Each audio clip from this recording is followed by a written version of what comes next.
कृष्ण गोविंद हरे मुरारी हे नाथ नारायण वासुदेवा।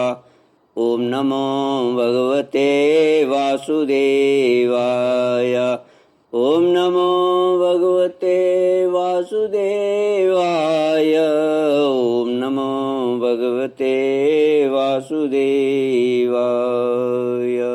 सच्चिदानंद रूपाय विश्वोत्पत्त्यादि Hathaway तापत्रय विनाशाय श्री कृष्णाय वयम नमः। सच्चित आनंद स्वरूप परमात्मा जो सृष्टि की उत्पत्ति, पालन और संहार करता है तथा जीवों के आध्यात्मिक, आदि दैविक, आदि भौतिक तापों को नष्ट करने वाले हैं, अर्थात उनके मानसिक, शारीरिक और भौतिक दुखों को दूर करने वाले हैं, उन श्री कृष्ण भगवान को हम नमस्कार करते हैं। श्री कृष्ण गोविंद हरे मुरारी हे नाथ नारायण वासुदेव। श्रीमद्भागवत दशम स्कंद अथ षट्षष्टितमोऽध्यायः। श्री शुक उवाच नंदव्रजं गते रामे करुषाधिपतिर्नृप वासुदेवोऽहमित्यज्ञो दूतं कृष्णाय प्राहिर्णोत्। त्वं वासुदेवो भगवान् वर्तीर्णो जगत्पति इति प्रस्तोभितो बालैर्मेन आत्मानमुच्यतम्। काशीराज का उद्धार। श्री सुखदेव जी कहते हैं, परीक्षित, जब भगवान बलराम जी नंद बाबा के व्रज में गए हुए थे, तब पीछे से करुष देश के अज्ञानी राजा पौंड्रक ने भगवान श्री कृष्ण के पास एक दूत भेजकर यह कहलाया कि भगवान वासुदेव मैं हूँ। मूर्ख लोग उसे बहकाया करते थे कि आप ही भगवान वासुदेव हैं और जगत की रक्षा के लिए पृथ्वी पर अवतीर्ण हुए हैं। इसका फल यह हुआ कि वह मूर्ख अपने को ही भगवान मान बैठा। जैसे बच्चे आपस में खेलते समय किसी बालक को ही राजा मान लेते हैं और वह राजा की तरह उनके साथ व्यवहार करने लगता है, वैसे ही मंदमती अज्ञानी पौंड्रक ने अचिंत्य गति भगवान श्री कृष्ण की लीला और रहस्य न जानकर द्वारका में उनके पास दूत भेज दिया। पौंड्रक का दूत द्वारका आया और राजसभा में बैठे हुए कमल नयन भगवान श्री कृष्ण को उसने अपने राजा का यह संदेश कह सुनाया। एकमात्र मैं ही वासुदेव हूँ, दूसरा कोई नहीं। प्राणियों पर कृपा करने के लिए मैंने ही अवतार ग्रहण किया है। तुमने झूठ मूठ अपना नाम वासुदेव रख लिया, अब उसे छोड़ दो। यदुवंशी, तुमने मूर्खतावश मेरे चिन्ह धारण कर रखे हैं, उन्हें छोड़कर मेरी शरण में आ जाओ और मेरी बात तुम्हें स्वीकार न हो तो मुझसे युद्ध करो। श्री कृष्ण गोविंद हरे मुरारी हे नाथ नारायण वासुदेव। श्री शुक उवाच कथनं तदुपाकर्ण्य पौंड्रकस्याल्पमेधसः उग्रसेनादयः सभ्या उच्चकैर्जहसुस्तदा। श्री सुखदेव जी कहते हैं, परीक्षित, मंदमती पौंड्रक की यह बहक सुनकर उग्रसेन आदि सभासद जोर जोर से हंसने लगे।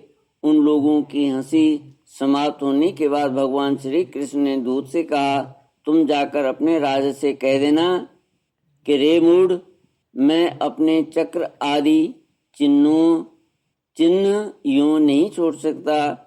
इन्हें मैं तुझ पर छोड़ूंगा और केवल तुझ पर ही नहीं, तेरे उन सब साथियों पर भी जिनके बहकाने से तू इस प्रकार बहक रहा है।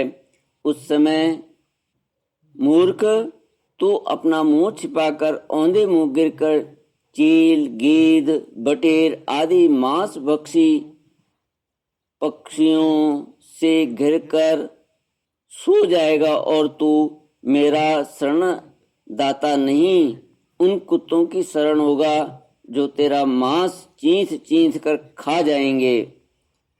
परीक्षित, भगवान का यह तिरस्कारपूर्ण संवाद लेकर पौंड्रुक का दूत अपने स्वामी के पास गया और उससे कह सुनाया। इधर भगवान श्री कृष्ण ने भी रथ पर सवार होकर काशी पर चढ़ाई कर दी, क्योंकि वह करुष का राजा उन दिनों वहीं अपने मित्र काशीराज के पास रहता था। भगवान श्री कृष्ण के आक्रमण का समाचार पाकर महारथी पौंड्रक भी 2 अक्षौणी सेना के साथ शीघ्र ही नगर से बाहर निकल आया। काशी का राजा पौंड्रक का मित्र था, अतः वह भी उसकी सहायता करने के लिए 3 अक्षौणी सेना के साथ उनके पीछे पीछे आया। परीक्षित, जब भगवान श्री कृष्ण ने पौंड्रक को देखा, पौंड्रक ने भी शंख, चक्र, तलवार, गदा, सारंग, धनुष और श्री वत्स चिन्ह आदि धारण कर रखे थे। उसके वक्षस्थल पर बनावटी कौस्तुभ मणि और बनमाला भी लटक रही थी। उसने रेशमी पीले वस्त्र पहन रखे थे और रथ की ध्वजा पर गरुड़ का चिन्ह भी लगा रखा था। उसके सिर पर अमूल्य मुकुट था और कानों में मकराकृत कुंडल जगमगा रहे थे। उसका यह सारा का सारा वेश बनावटी था, मानो कोई अभिनेता रंगमंच पर अभिनय करने के लिए आया हो। उसकी वेशभूषा अपने समान देखकर भगवान श्री कृष्ण खिलखिलाकर हंसने लगे। अब शत्रुओं ने भगवान श्री कृष्ण पर त्रिशूल, गदा, मुद्गर, शक्ति, रिष्टि, प्रास, तोमर, तलवार, पट्टिस और बाण आदि अस्त्र शस्त्रों से प्रहार किया। प्रलय के समय जिस प्रकार आग सभी प्रकार के प्राणियों को जला देती है, वैसे ही भगवान श्री कृष्ण ने भी गदा, तलवार, चक्र और बाण आदि शस्त्रास्त्रों से पौंड्रक तथा काशीराज के हाथी, रथ, घोड़े और पैदल की चतुरंगिणी सेना को तहस नहस कर दिया। वह रणभूमि भगवान के चक्र से खंड खंड हुए रथ, घोड़े, हाथी, मनुष्य, गधे और ऊंटों से पट गई। उस समय ऐसा मालूम हो रहा था मानो वह भूतनाथ शंकर की भयंकर क्रीड़ा स्थली हो। उसे देख देख कर शूरवीरों का उत्साह और भी बढ़ रहा था। अब भगवान श्री कृष्ण ने पौंड्रक से कहा, रे पौंड्रक, तूने दूत के द्वारा कहलाया था कि मेरे चिन्ह अस्त्र शस्त्र छोड़ दे, सो अब मैं उन्हें तुझ पर छोड़ रहा हूं। तूने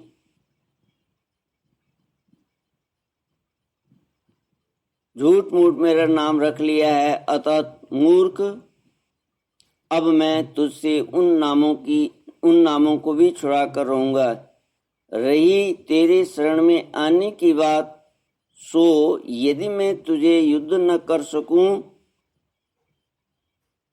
तो तेरी शरण ग्रहण करूंगा। भगवान श्री कृष्ण ने इस प्रकार पौंड्रक का तिरस्कार करके अपने तीखे बाणों से उसके रथ को तोड़ फोड़ डाला और चक्र से उसका सिर वैसे ही उतार दिया जैसे इंद्र ने अपने वज्र से पहाड़ की चोटियों को उड़ा दिया।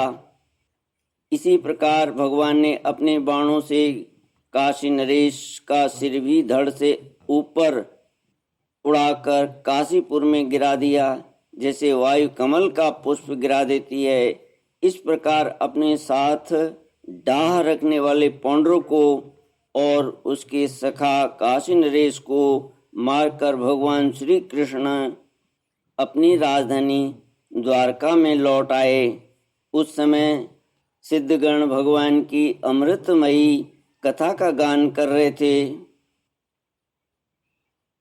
परीक्षित पौंड्रक भगवान के रूप का चाहे वह किसी भाव से हो सदा चिंतन करता रहता था। इससे उसके सारे बंधन कट गए। वह भगवान का बनावटी वेश धारण किए रहता था। इससे बार बार उसी का स्मरण होने के कारण वह भगवान के सारूप्य को ही प्राप्त हुआ।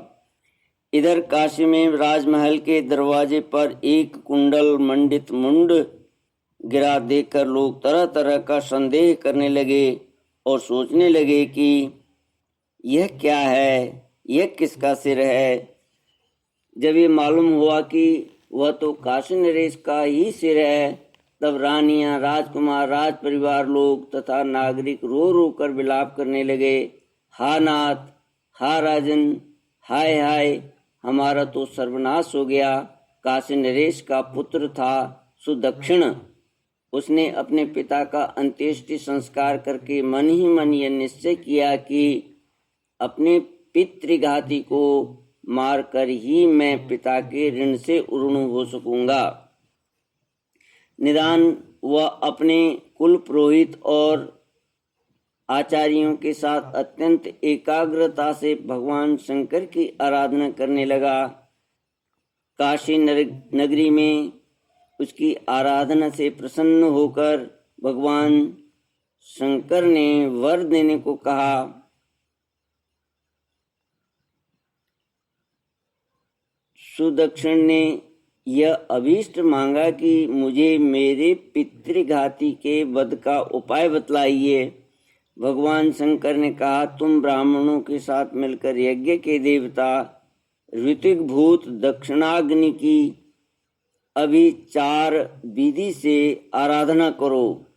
इससे वह अग्नि प्रमथ गणों के साथ प्रकट होकर यदि ब्राह्मणों के अभक्त पर प्रयोग करोगे तो वह तुम्हारा संकल्प सिद्ध करेगा। भगवान शंकर की ऐसी आज्ञा प्राप्त करके सुदक्षिण ने अनुष्ठान के उपयुक्त नियम ग्रहण किए और वह भगवान श्री कृष्ण के लिए अभिचार मारण का पुरस्चरण करने लगा। अभिचार पूर्ण होते ही यज्ञ कुंड से अति भीषण अग्निमूर्तिमान होकर प्रकट हुआ। उसके केश और दाढ़ी मूछ तपे हुए तांबे के समान लाल लाल थे। आंखों से अंगारे बरस रहे थे। उग्र दाढ़ों और टेढ़ी भ्रुकुटियों के कारण उसके मुख से क्रूरता टपक रही थी। वह अपनी जीभ से मुंह के दोनों कोने चाट रहा था। शरीर नंग धड़ंग था। हाथ में त्रिशूल लिए हुए था जिसे वह बार बार घुमाता जाता था और उसमें से अग्नि की लपटें निकल रही थीं। ताड़ के पेड़ के समान बड़ी बड़ी टांगें थीं। वह अपने वेग से धरती को कंपाता हुआ और ज्वालाओं से 10 दिशाओं को दग्ध करता हुआ द्वारका की ओर दौड़ा और बात की बात में द्वारका के पास जा पहुंचा। उसके साथ बहुत से भूत भी थे। उस अभिचार की आग को बिल्कुल पास आई हुई देख द्वारकावासी वैसे ही डर गए जैसे जंगल में आग लगने पर हरिण डर जाते हैं। वे लोग भयभीत होकर भगवान के पास दौड़े हुए आए। भगवान उस समय सभा में चौसर खेल रहे थे। उन लोगों ने भगवान से प्रार्थना की, तीनों लोगों के एकमात्र स्वामी द्वारका नगरी इस आग से भस्म होना चाहती है। आप हमारी रक्षा कीजिए। आपके सिवा इसकी रक्षा और कोई नहीं कर सकता। शरणागत वत्सल भगवान ने देखा कि हमारे स्वजन भयभीत हो गए हैं और पुकार पुकार कर विकलता भरे स्वर से हमारी प्रार्थना कर रहे हैं। तब उन्होंने हंसकर कहा, डरो मत, मैं तुम लोगों की रक्षा करूंगा। परीक्षित, भगवान सबके बाहर भीतर की जानने वाले हैं। वे जान गए कि यह काशी में जली हुई माहेश्वरी कृत्या है। उन्होंने उसके प्रतिकार के लिए अपने पास ही विराजमान चक्र सुदर्शन को आज्ञा दी। भगवान मुकुंद का प्यारा अस्त्र सुदर्शन चक्र कोटि कोटि सूर्यों के समान तेजस्वी और प्रलयकालीन अग्नि के समान ज्वाज्वल्यमान है। उसके तेज से आकाश, दिशाएं और अंतरिक्ष चमक उठे और अब उसने उस अभिचार अग्नि को कुचल डाला। भगवान श्री कृष्ण के अस्त्र सुदर्शन चक्र की शक्ति से कृत्यारूप आग का मुंह फूट गया, उसका तेज नष्ट हो गया, शक्ति कुंठित हो गई और वह वहां से लौटकर काशी आ गई तथा उसने ऋत्विज आचार्यों के साथ सुदक्षिण को जलाकर भस्म कर दिया। इस प्रकार उसका अभिचार उसी के विनाश का कारण हुआ। कृत्या के पीछे पीछे सुदर्शन चक्र भी काशी पहुंचा। काशी बड़ी विशाल नगरी थी। वह बड़ी बड़ी अटारियों, सभा भवन, बाजार, नगर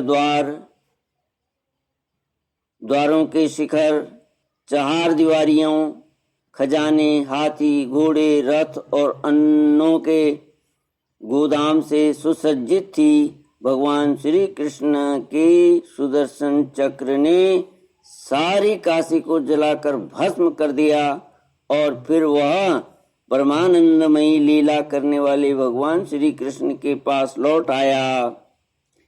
जो मनुष्य पुण्य कीर्ति भगवान श्री कृष्ण के इस चरित्र को एकाग्रता से सुनता या सुनाता है वह सारे पापों से छूट जाता है। श्री कृष्ण गोविंद हरे मुरारी, हे नाथ नारायण वासुदेव। इति श्रीमद्भागवते महापुराणे पारमहंस्यां संहितायां दशमस्कन्धे उत्तरार्धे पौंड्रकादि वधो नाम षट्षष्टितमोऽध्यायः। ओम पूर्णमद पूर्णमिदं पूर्णात् पूर्णमुदच्यते पूर्णस्य पूर्णमादाय पूर्णमेवावशिष्यते। ओम शांति शांति शांति। हरि ओम। श्री गुरुभ्यो नमः।